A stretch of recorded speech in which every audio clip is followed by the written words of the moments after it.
يا مساء الفل عليكم. متابعين مسلسل إلي في الحلقة ال 352. بتبدأ الحلقة وهي توجة واقفة في المطبخ مع إسو، زي ما متعودة تدلعها، بتعلمها إزاي تعمل الكيك.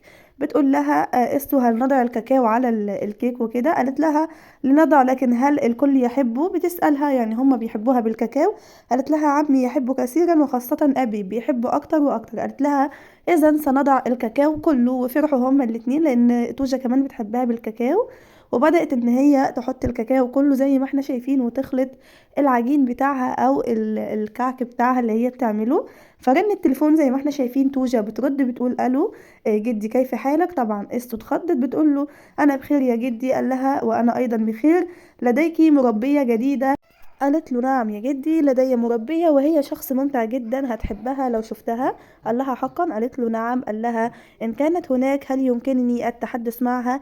هكذا سأعرفها أكتر. هو عايز يتكلم مع إسو، فجابها ان هو هيحاول ان هو يتعرف عليها وكده على التليفون.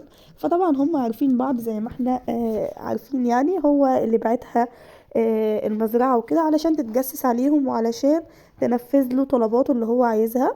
طبعا اخدت منها التليفون اسو وقالت لها اطلعي يا توجة غرفتك شوية، يعني بعد 5 دقايق بتعالي هيكون العجين اختمر وكده، ونبدأ نكمل الكيكة اللي احنا بنعملها مع بعض. وهنا بيقول لها نجدة خير، انا سمعت عجين وغيره انتوا بتتكلموا يعني بتعملوا في المطبخ. بتقول له لقد اشتهت توجة الكيك وقلنا نعملها مع بعض. قال لها غالبا نسيتي، انت روحتي هناك ليه؟ انا برن عليكي تليفونك مغلق. قالت له للاسف تليفوني باظ، تليفوني انتزع. قال لها مش مشكلتي، عليكي باصلاحه. وبيقول لها حين اتصل ساراكي بتردي على التليفون، يعني انا ماليش دعوه بده كله. قالت له حسنا يا سيد نجدت. قال لها لناتي الى الموضوع الاخر. قال لها لقد دخلت الى ذلك البيت لتهتمي بسليم وليس بكنان؟ فقالت له نعم لم افهم ذلك. فقال لها الكلام تاني، قال لها انا قلت لك برايي، انت فهمتي جيدا، لا تدعيني اكرر كلامي. قالت له انت تقصد مجيء ابنتك الى المزرعه؟ قال لها بتقول له ولكنها اساءت الفهم. قال لها اسمعيني، طبعا شخط فيها وقال لها انا حاولت خروج عما قلته واخطات، يعني انت لو عملتي حاجه غير اللي انا قلت لك عليها واخطاتي انا هدمر لك حياتك كلها. قالت له حسنا حسنا. طبعا خافت منه، قالت له حاضر وان هي هتنفذ اوامره. وبعد كده قفلت معاه زي ما احنا شايفين. بعد ما قفلت عماله تقول هذا لم يكن جيدا، يجب ان احذر اكثر امام ارزو، يعني لازم اخد بالي، يجب ان احل امر الهاتف ثم افكر بالباقي. طبعا زي ما احنا عارفين هي بتحب كنان ومش بتحبه، يعني هي بتحاول ان هي توقع كنان علشان يحبها. هنا بقى زينب بيحاولوا يواسوها على مشكلتها طبعا لما كانت عند الطبيب، ويخبرها ان الجنين اللي في بطنها ان هو عنده مشكله وكده. بيحاولوا ان هم يواسوها، والسيده عليا بتقول لها ان ده بتاع ربنا، والحمل احيانا بيحصل فيه كده وما بيكونش سهل زي ما احنا فاكرين. وعماله بتحاول تواسيها بكلام كده. بتقول لها ومش عايزين ان انت تبقي متضايقه علشان ده بيأثر على نفسيتك، وانت كده هتتعبي نفسك وكمان الجنين هيتعب معاكي لان هو كمان بيبقى حاسس بده كل ده. وكمان كنان بيقول لها طبعا امي معاها حق يا زينب، انت لازم تنتبهي لصحتك، لازم تنتبهي لصحتك اكثر، ولازم تاخدي بالك من الطفل اللي في بطنك، ولازم تقومي علشان تبقي كويسه. وطولاي برضو بتقول لها كلمتين. هنا بقى انجي زي ما احنا شايفين قاعده السخونيه ماسكاها وهي نايمه وعماله تخطرف وتقول يا اختي اليف يا اختي اليف. دخلت عليها اليف وبتقول لها انا هنا يا انجي، تكلمي مالك. فلقيتها بتقول لها حرارتك مرتفعه جدا.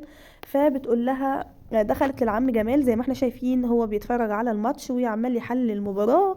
فبتقول له يا عم جمال، قال لها عايزة انت كمان بدل واحدة بقيتوا اتنين وبقيتوا تزعجوني كتير. قالت له انجي مريضة جدا حرارتها مرتفعة. قال لها وماذا افعل اذا ارتفعت حرارتها؟ وبيزعق لها. فبتقول له لكنها سيئة جدا لا تستطيع حتى فتح عينيها، يجب ان تذهب الى الطبيب. قال لها طبيب ماذا؟ هل لدي مال اعطيه للطبيب؟ انها معتادة لم تلد وفي فمها معلقة ذهب زيك، هي متعودة على كده. بيقول لها لماذا تقفين؟ اذهبي يلا اذهبي وكفي عن الكلام، خلاص انا مش هوديها لدكاترة ومليش دعوة بيها. فبتقول مع نفسها يجب ان اخفض حرارة انجي، لو ان هي لو فضلت سخنة كده يعني هتتعب اكتر وهيحصل لها حاجة وحشة.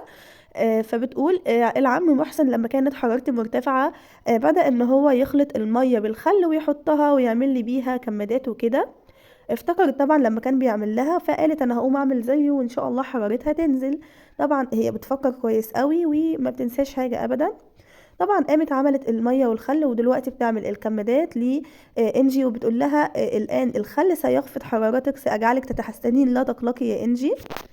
هنا سليم وزينب زي ما احنا شايفين، زينب مش عارفة تنام خالص، بتقوله سليم هل يمكن أن تحضر لي غطاء الضوء مزعجني جدا. قال لها طبعا يا حياتي إنه في الخزنة، وقام علشان يجيبه لها، فبيقول لها فتح الخزانة زي ما احنا شايفين ولقى حاجات الأطفال اللي هم كانوا جايبينها بتاع البيبي اللي في بطنها. بيقول لها انظري يا زينب ماذا وجدت، وبيفتكروا مع بعض. بيقول لها لقد أخذنا هذا كي لا تبرد قدم ابنتنا الصغيرة، هل تذكرتي؟ قالت له نعم تذكرت.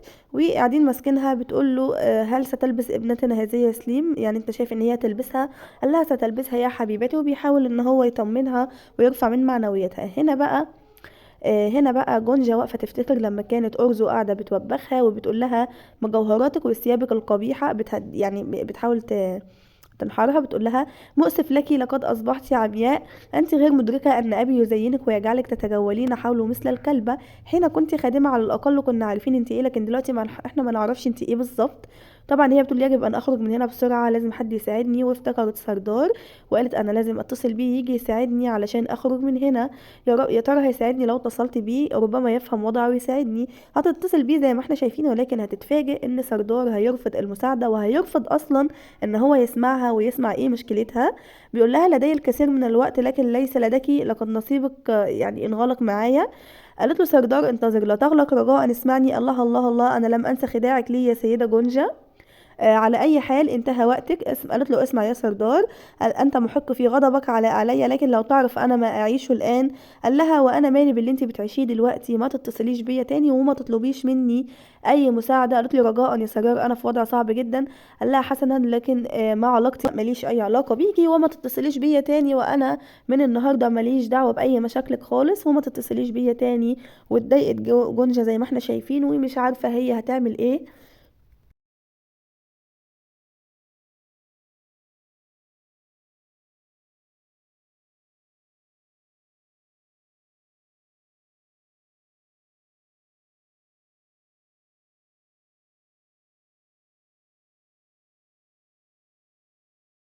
حوله مثل الكلبة. حين كنت خادمة على الأقل كنا عارفين انت ايه، لكن دلوقتي احنا ما نعرفش انت ايه بالظبط. طبعا هي بتقول يجب ان اخرج من هنا بسرعة، لازم حد يساعدني. وافتكرت سردار وقالت انا لازم اتصل بيه يجي يساعدني علشان اخرج من هنا.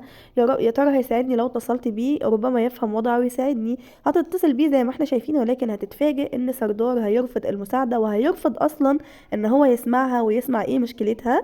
بيقول لها لدي الكثير من الوقت لكن ليس لديك، لقد نصيبك يعني انغلق معايا. قالت له سردار انتظر لا تغلق رجاء اسمعني. الله الله الله، انا لم انسى خداعك لي يا سيدة جونجا. على اي حال انتهى وقتك. قالت له اسمع يا سردار، انت محق في غضبك عليا، لكن لو تعرف انا ما اعيشه الان. قال لها وانا مالي باللي انت بتعيشيه دلوقتي، ما تتصليش بيا تاني وما تطلبيش مني اي مساعده. قالت لي رجاء يا سرار انا في وضع صعب جدا. قال لها حسنا، لكن ما علاقتي؟ ماليش اي علاقه بيكي، وما تتصليش بيا تاني، وانا من النهارده ماليش دعوه باي مشاكلك خالص، وما تتصليش بيا تاني. واتضايقت جونجا زي ما احنا شايفين، ومش عارفه هي هتعمل ايه.